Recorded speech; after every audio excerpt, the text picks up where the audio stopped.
रोजाना यूपी चुनाव का अपडेट जानने के लिए क्लीन न्यूज यूपी को सब्सक्राइब करना बिल्कुल ना भूलें। तो चलिए जानते हैं आज की 10 बड़ी खबरों को।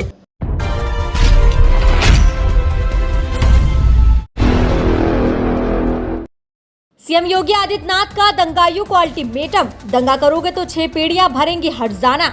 भारतीय जनता पार्टी ने उत्तर प्रदेश विधानसभा चुनाव 2022 की जोरदारी तैयारी के क्रम में रविवार से प्रदेश में सामाजिक प्रतिनिधि सम्मेलन की शुरुआत की। भाजपा ने 15 दिन में 27 सम्मेलन का कार्यक्रम तय किया है। मुख्यमंत्री ने कहा कि हमको तो सभी को एक साथ लेकर आगे बढ़ना है। समाज का कोई वर्ग कमजोर तो समाज का स्वास्थ्य नहीं हो सकता। सरकार का जो काम है वह हमने किया है। लखनऊ के पंचायत भवन में रविवार को पहले सम्मेलन में मुख्यमंत्री योगी आदित्यनाथ ने कुम्हार और प्रजापति समाज के प्रतिनिधियों को संबोधित किया। इस सम्मेलन में भाजपा प्रदेश अध्यक्ष स्वतंत्र देव सिंह ने प्रतिनिधियों को सत्ता तथा संगठन में भागीदारी की जानकारी दी। सपा अध्यक्ष अखिलेश यादव की गणित सेट, जानिए कैसे जीतेंगे 300 से अधिक विधानसभा सीटों पर चुनाव।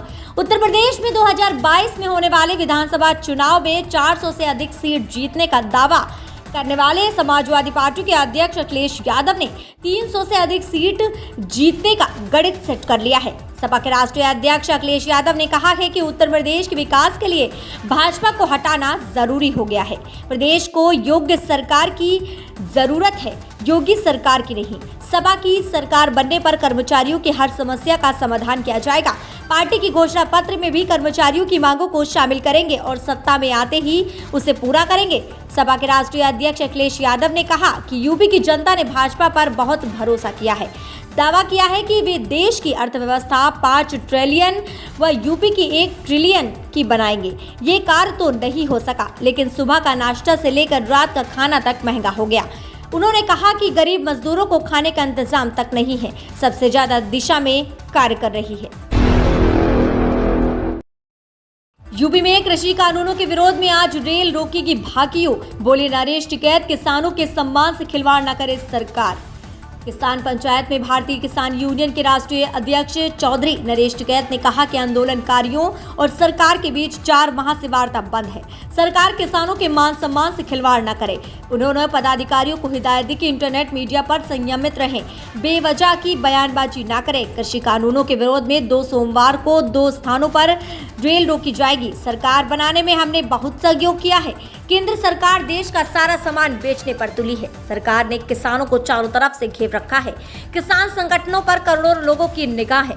हम जाति बिरादरी के आरोपों से भी बचना है। संगठन को भी संभल कर चलना पड़ेगा। सरकार दहशत फैला रही है। यूपी चुनाव से पहले ईवीएम को मुद्दा बनाने की कोशिश, भीम आर्मी चीफ चंद्रशेखर का ऐलान, वोट चोरी करने वाली सरकार के खिलाफ होगा बड़ा आंदोलन।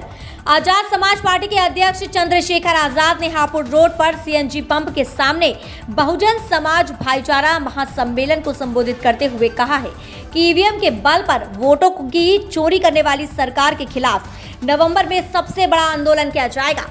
भाईचारे का आह्वान करते हुए कहा कि भाजपा मुजफ्फरनगर दंगे के बाद सत्ता में आई है, पुनः हिंदू मुसलमान को लड़ाना चाहती है। रविवार को बारिश के बीच महासम्मेलन में चंद्रशेखर ने कहा कि 70 साल से बहुजन समाज गुलामी की जंजीरों से जकड़ा हुआ है। भाईचारा बनाकर अपना जीवन बदलेंगे। बहुजन गरीबी के लिए स्वयं जिम्मेदार है।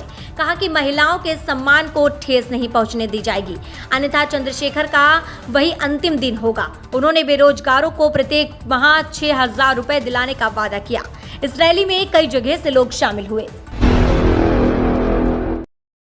विधानसभा उपाध्यक्ष चुनाव 2022 की तैयारियों में जुटी बीजेपी, सपा ने भी चला पिछड़ा कार्ड। 2022 की चुनावी तैयारियों के बीच उत्तर प्रदेश में विधानसभा उपाध्यक्ष का चुनाव 14 सालों बाद हो रहा है। इससे पहले बीजेपी के राजेश अग्रवाल को इस पद के लिए जुलाई 2004 में निर्विरोध चुना गया था और उनका कार्यकाल मई 2007 तक था। इसके बाद विधानसभा उपाध्यक्ष का चुनाव नहीं हुआ था। प्रमुख सचिव प्रदीप दुबे के अनुसार उत्तर प्रदेश विधानसभा उपाध्यक्ष पद के चुनाव के लिए मतदान सोमवार को दिन में 11 बजे से दोपहर 3 बजे तक विधान भवन में होगा। विधानसभा में वर्तमान समय में बीजेपी के 304, समाजवादी पार्टी के 49, बहुजन समाज पार्टी के 16, अपना दल के 9, कांग्रेस के 7, सुहेलदेव भारतीय समाज पार्टी के 4, निर्दलीय 3, असभ्य सदस्य 2 और राष्ट्रीय लोकदल तथा निषाद पार्टी के 1-1 विधायक हैं। ओम प्रकाश राजभर ने शर्तों के साथ 2022 में भाजपा के साथ आने के दिए संकेत। भाजपा में केंद्रीय नेतृत्व ने सुहेलदेव भारतीय समाज पार्टी के अध्यक्ष ओम प्रकाश राजभर को फिर से साथ लाने का मन बना लिया है। ये जिम्मेदारी केंद्रीय मंत्री व प्रदेश भाजपा के चुनाव प्रभारी धर्मेंद्र प्रधान को दी गई है। बताया जाता है कि धर्मेंद्र प्रधान ओम प्रकाश राजभर की एक दिन पहले इस मुद्दे पर बात हुई, जिसमें राजभर ने कुछ शर्तों के साथ 2022 में भाजपा के साथ जाने के संकेत दिए। वहीं भाजपा सूत्रों का कहना है कि राजभर का फिर से भाजपा के साथ आना लगभग तय है। उनकी मांगों पर पार्टी विचार करेगी। सीटों को लेकर कोई बहुत दिक्कत नहीं आएगी। हालांकि इस मुद्दे पर पूछे जाने पर ओम प्रकाश राजभर ने कहा, अभी उनका भाजपा के साथ जाने का कोई इरादा नहीं है। वह गठबंधन किससे करेंगे, 27 अक्टूबर को करेंगी। संकट के समय गहरी नींद में चले जाते हैं प्रधानमंत्री मोदी। ओवैसी गाजियाबाद में एआईएम के प्रमुख असदुद्दीन ओवैसी ने रविवार को मसूरी में आयोजित एक जनसभा में प्रधानमंत्री नरेंद्र मोदी और राज्य के मुख्यमंत्री योगी आदित्यनाथ पर जमकर हमला बोला।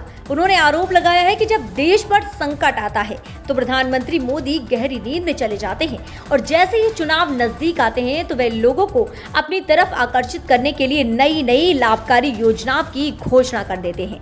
मसूरी में आयोजित जनसभा में बारिश के कारण ज्यादा भीड़ नहीं जुट पाई। जनसभा फायर ब्रांड मुस्लिम नेता असदुद्दीन ओवैसी ने कहा कि कोरोना काल में जब देश ऑक्सीजन के संकट से जूझ रहा था तो उस समय केंद्र और प्रदेश सरकार चुप्पी साधे हुई थी, लेकिन हाल ही में प्रधानमंत्री ने उत्तर प्रदेश में 5 मेडिकल कॉलेज खोलने की बात कही है। मुजफ्फरनगर में पूर्व सांसद कादिर राणा सपा में शामिल। पूर्व विधायक नूर सलीम राणा और मौलाना जमील पहले ही बसपा को अलविदा कह चुके हैं। मुजफ्फरनगर में जिले के बड़े मुस्लिम नेता और पूर्व सांसद कादिर राणा बसपा छोड़ सपा में शामिल हो गए। कादिर राणा के बसपा छोड़ने के साथ ही पार्टी जिले में कदावर मुस्लिम चेहरों से खाली हो गई है। पूर्व विधायक नूर सलीम राणा, पूर्व विधायक मौलाना जमील, पूर्व विधायक नवाजिश आलम और उनके पिता व पूर्व सांसद आमिर आलम पहले ही बसपा को अलविदा कह चुके हैं। कई कदावर नेताओं के दूसरी पार्टियां ज्वाइन करने के बाद से बसपा में मुस्लिम चेहरों की कमी महसूस होने लगी है। इनके अलावा प्रदेश का मंत्री व राज्यसभा सांसद रहे राज्यपाल सैनी ने भी पिछले दिनों बसपा छोड़कर सपा ज्वाइन कर ली थी। यूपी में गरजे बिहार के मंत्री मुकेश सहनी बोले, निषाद जातियों को नहीं दिया एससी का आरक्षण तो मिशन 2022 का सपना देखना छोड़ दे। विकासशील इंसान पार्टी वीआईपी के राष्ट्रीय अध्यक्ष और बिहार सरकार में मंत्री मुकेश सहनी ने रविवार को अम्बेडकर नगर और आजमगढ़ में निषाद चेतना रैली को संबोधित किया। उन्होंने कहा कि यूपी के 403 विधानसभा क्षेत्रों में 169 पर निषाद वोट बैंक काफी निर्णायक है। अगर निषाद जातियों को एससी अनुसूचित जाति का आरक्षण नहीं दिया गया तो इस बार चुनाव में समाज अपनी ताकत दिखाएगा। बिना निषादों के किसी की नैया पार नहीं लगेगी। यूपी में उनकी पार्टी अब आर या पार की लड़ाई लड़ेगी। हर हाल में समाज को आरक्षण दिलाकर रहेगी।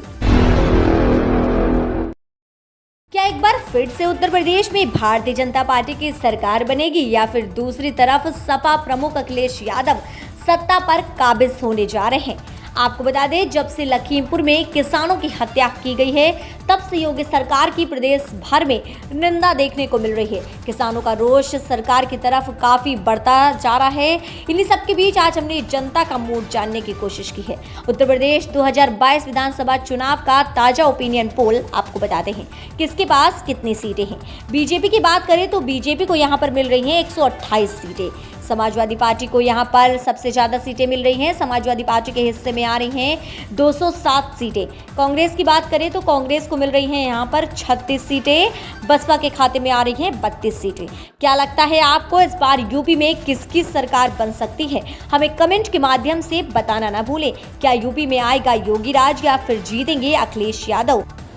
तो ये थी आज के 10 सबसे बड़ी और महत्वपूर्ण खबरें। अगर आपने अभी तक वीडियो को लाइक और शेयर नहीं किया है तो जरूर कर दें। इससे हमें आपके लिए वीडियो बनाने में मोटिवेशन मिलता है। और आप न्यूज़ को कहां से देख रहे हैं हमें कमेंट के माध्यम से बताना ना भूलें।